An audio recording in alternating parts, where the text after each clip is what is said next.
bioslurry is one of what we call biofertilizers that are critical in building the soil health of the land that we till. So this conference particularly wants to highlight the importance of farmers getting back to the natural systems of inputs, utilizing organic fertilizer into their farms so that we can actually achieve soil health, we can achieve increased soil fertility, and we can heal our soil because our soil right now is sick. So the purpose of this conference basically is to bring together all these players that are concerned in the agriculture sector and also in the energy sector to see how this technology called biodigester can transform the farm in terms of building their capacity to farm green and also building their capacity to cook green with the gas and the bioslurry.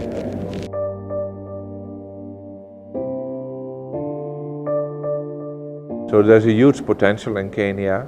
So there are mostly we are building biogas together with farmers and dairy farmers. So you need manure for the biogas installation. So there are more than 1.6 million smallholder farmers in Kenya. Up to now we have built 17,000 biogas installations in Kenya.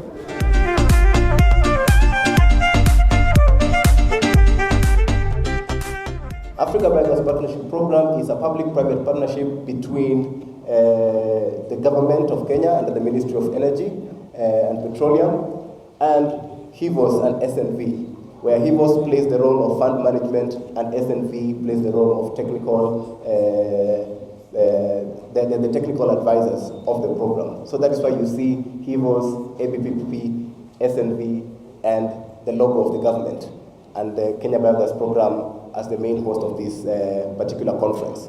So help me invite and welcome Mr. Guto on stage. Thank you very much.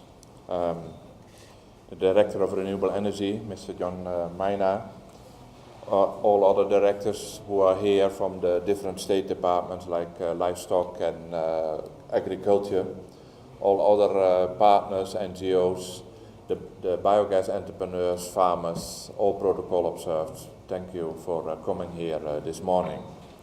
It's my honor and great pleasure to welcome you on behalf of HIVOS and SNV on the first Kenya National Bioslurry Extension Conference. The initiative of this program was taken by our Kenyan Biogas program and the national implementer of the African Biogas Partnership Program, which is currently running in 5 countries, and Kenya, Ethiopia, Tanzania, Uganda, and Burkina Faso. In Africa, we have 70,000 biogas installations at the moment, so reaching 350,000 people. And this has a total market value of $50 million. So what is the future of biogas? The market is huge. If you look at Kenya here, we have more than 1.6 million dairy farmers, and we have only 17,000, although it's a big achievement, but only 17,000 biogas installations. I don't say that the 1.6 million can all have a biogas installation, but it shows at least that there is a huge market potential in Kenya. And we see also much more. It's not only manure, but also other waste products who are added to the biogas installation. So in conclusion, if the Kenya biogas sector at large want to seriously accelerate this uptake of biodigesters, all key stakeholders have to come and to commit to promote the biogas technologies, not as only as an energy solution, but rather as a climate smart solution. So also including the nexus of the food security, together with health and the environmental issues which I have mentioned already. Thank you very much.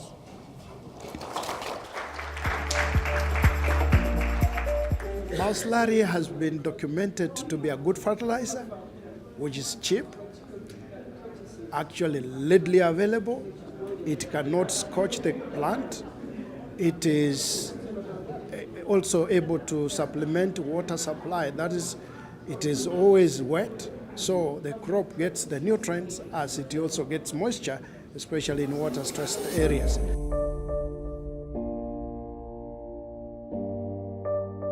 One of the things that we really want to achieve from this particular conference is, number one, we need information to go down and also information to go up. We need farmers to share to the ministry their challenges and the needs that they have in terms of fertilizer use and fertilizer utilization. We want also the policy to bring down information on the opportunities that exist within government that farmers and other players can take advantage of. The ministry has also been doing institution of biogas plants, and we started a pilot one in Jomo Kenyatta University of Agriculture and Technology. This was a big digester of 385 cubic meters. We also went further to another institution called Kaimosi Teachers, which later became a university. We did a 200 cubic meter. We also did another one at the University of Nairobi, the College of Agriculture and Veterinary Sciences. And this, again, was a 120 cubic meter. And in most facilities, you realize that they have reduced their consumption of firewood by 30%. So it may not substitute completely, but 30% saving is good. There are some pillars which we feel are important towards adoption, and one of them should be the enabling government policies, including FIT, tax exemptions and standards. So since those ones are in place, then we should be able to improve the adoption. There is also need for focused advocacy. What I mean by focus is that not just advocating for the sake of it. So these institutions will champion the interests of the industry. And I'm happy to note that there is the Kenya Biogas Network, which we call BioNet, and which is also supported by SNV. And I believe this is a good beginning.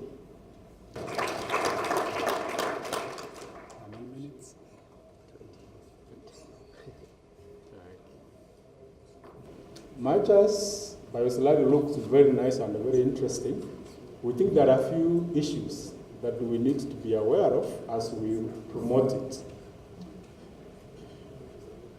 One of them is that when Bioslurry is directly incorporated into the soil for crop production, there are some risks which we think are overlooked.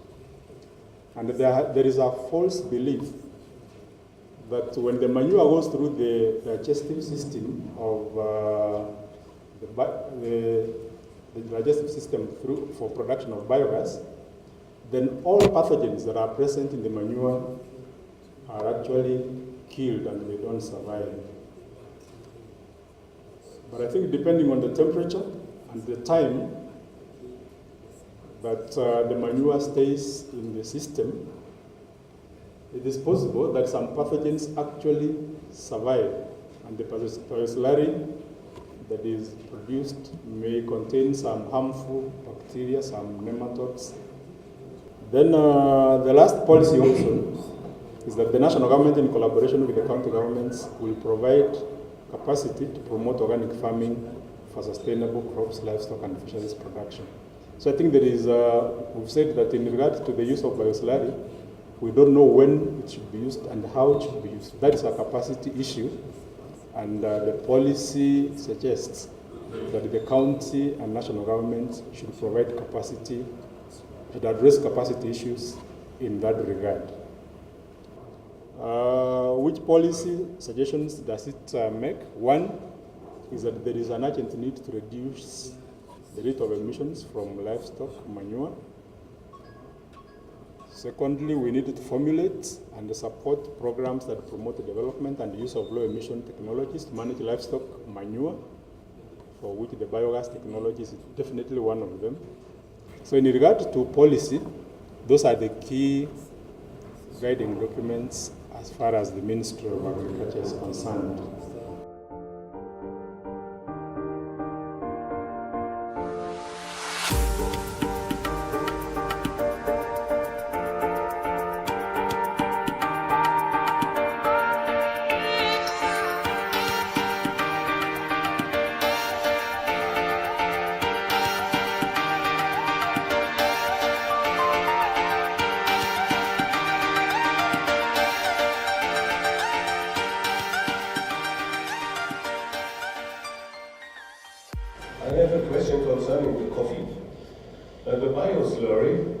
is not only replacing the NPK, it is also increasing the soil quality, and it is probably also giving better coffee.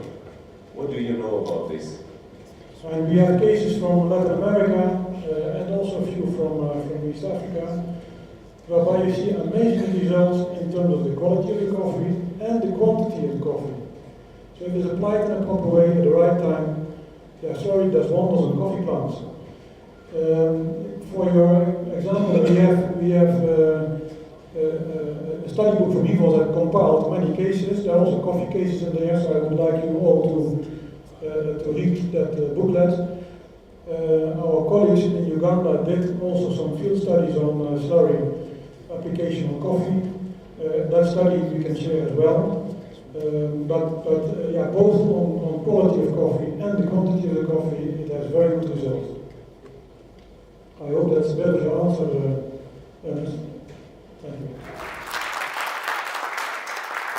This is quite interesting. The Bioslurry Limited company that is actually producing 2.8 megawatts of energy in Naivasha by use of the biodigesters.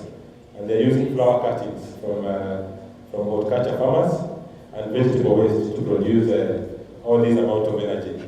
It is something to behold and something for us as Nakuru to be proud of. We also need to have the baseline studies. This will cut across all the counties, and this is an idea that I'm also going to send it to the Council of Governors for us to know where are we in terms of the usage of this technology. Then we can be able to say, in the next 5 years, we have been able to move from this point to the next point. This must be concerted effort of all of us as stakeholders to ensure that counties are able to develop sanitary landfills and harness the advantage of modern ways of disposing solid waste. Thank you and God bless. Well, I would like to get a quick reaction to engineer's presentation. Maybe when a farmer invests so much, we can give back part of the cost. This one will definitely promote production of the biogas. And further, it will increase the productivity of our agricultural products. Look, let you come with a strategy that can be tangible to promote biogas construction in the country. Thank you. Thank you very much, engineer. Let's appreciate the engineer. On the first round, we were, observed different scenarios of bioslurry, how bioslurry is being managed by smallholder farmers. And our conclusion was that bioslurry is not seen as a resource, and most of the time it's actually being discharged into the surrounding field, bush, or even into the public drains. In our soaps, here we usually have, we call it EM1. With the EM1, you can use it to improve your compost. We need more research to be done on this bioslurry on how to improve the compost quality. We usually invite farmers, which we call field days, to come and evaluate and see for themselves which treatment or which farmer who put very little or too much, which performed better. As we do our research, they also run with us. So they run as we also do our scientific experiments. With that, at the end of the project, farmers are able to say what kind of treatment they need. We basically make our first contact with biodigesters as the prospects. Then we guide them through the process of biodigester purchasing and even understanding the benefit of biodigesters. We also come in when the biodigester prospects are able to purchase a biodigester and they become biodigester users. And we also deal with the biogas construction enterprises, the BCs, the missions, and also the biodigester installations companies. We basically also do focus on Bioslurry Extension and promotion. Basically, after the farmer has able to acquire the biodigester, then we come in handy to be able to provide Bioslurry promotion and even the extension of how the farmer can go to utilize the Bioslurry. Of the 17,000 farmers we have supported under our program, some of them have actually adopted Bioslurry utilization in their crops, using it differently in their spheres of influence, like maybe fish farming, some of them in horticulture, others in coffee. And you can see even in our testimonial books that we have given you the success stories that we have. So yes, there's some efforts. We know Organic Network, who we really want to work with them in terms of promoting Bioslurry for organic farming. They are also doing some part of it. So yes, there's some efforts by farmers who are actually going ahead to commercialize Bioslurry and actually use. So allow me to invite Dominic Mwangi of Biogas International, Marion of Fair Trade, and Harrison Wikunda of Takamoto. We started this project in 2015. It is funded by UK donors. This is a big lottery fund. We have GOAC, and recently Dutch postcode lottery. And the main aim of the project is empowerment of women and girls through coffee production and trade. So far, we have seen tremendous results from the farmers who have been able to have functional biogas units.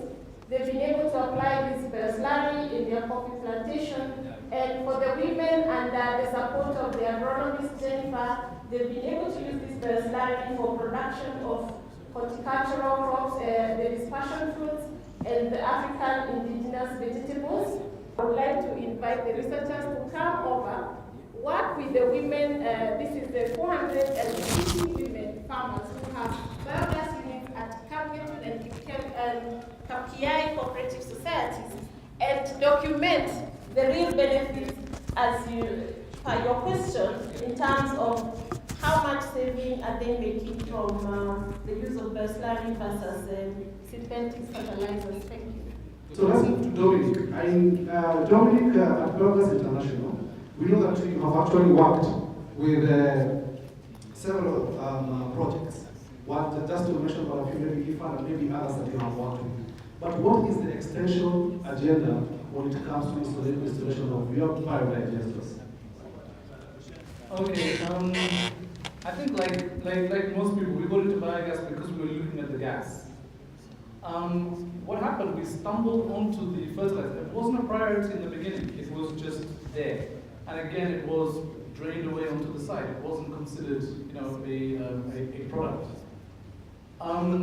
Because we were designing our systems to be out in the sun, as we changed models and kept on as we were upgrading, testing different sizes and shapes, 2 avocado trees that had actually died, they were just dry stalks remaining, they had some fungus or something.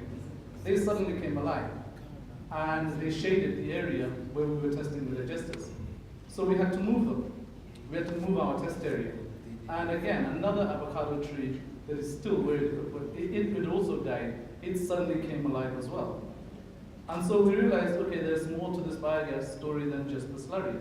Now, this was during the R&D stage of our technology. We also noticed that when we were going and site visiting all of our clients, again, their slurry was just draining off onto the site. They weren't using it at all. So we learned by then how important it was and how beneficial it was. So we actually redesigned our packaging. We couldn't convince, because our system is portable, and we like to get it in there in a few hours and get out of there once it's installed. There was no way to carry a drum with you. So what we did was we completely redesigned our packaging. So the actual bag that the system comes in, we made it a cubical water-sealed bag that we would then dig a hole on the outlet side of the digester. And by force, the slurry would not be able to drain it when it was collected. And that's when we noticed the farmers beginning to now, the use of the digester, started to use the fertilizers.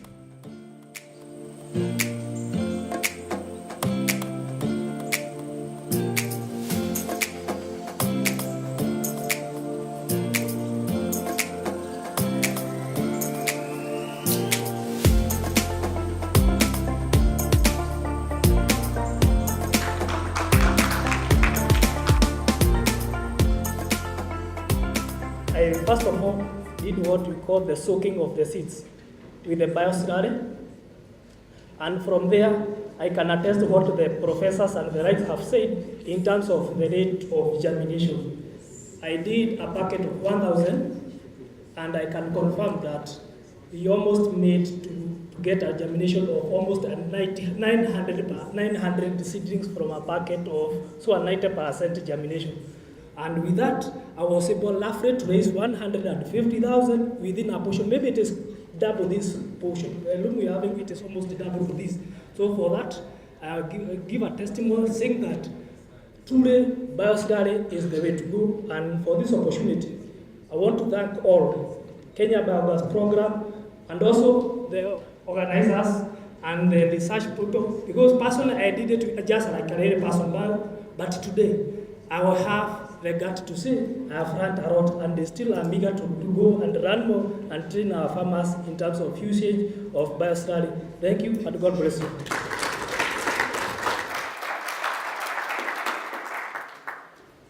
In Limuru, we normally say bananas don't grow.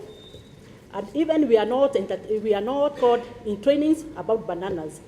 But I said I will try, even if I will not sell, I will plant few for us to eat. It is a success story because now my farm is full of bananas. I was admiring the Uganda farmers with bananas, and I was seeing as if it is me cutting. They are so big. You cut, and it is so big, you sell. You can't eat all, we have to sell. Also, I'm an avocado farmer. I plant hash avocados for export. In fact, my avocados in the market where we take, the sunlight and the people who take our avocados, mine is 100%. I have no rejects. They are taken, all of it. All of us, including expertise providers such as KBP, SNV, Land O'Lakes, others like the church-based organizations, ADS, Caritas, we all need to work together. So we bring in the farmers groups and cooperatives, milk and other produce buyers, as I say, banks and SACCOs, MFIs, expertise providers that I mentioned, to make it all that happen, but working together. All it will take in each area is one season of work. The same smallholder farmer who feels defeated will become prosperous, not farmer, entrepreneur.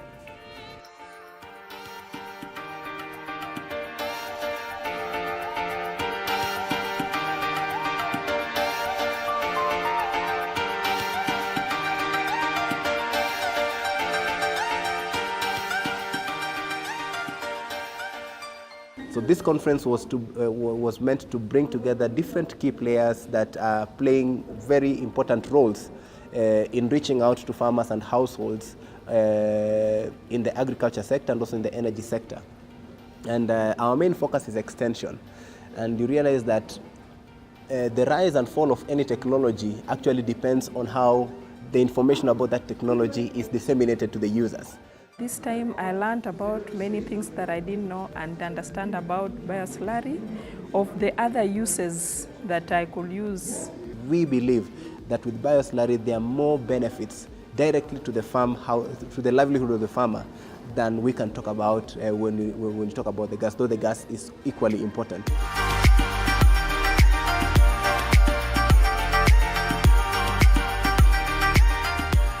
In fact, I have learned a lot. I have been with the biogas for the last 5 years, but I've never learned about Bioslurry.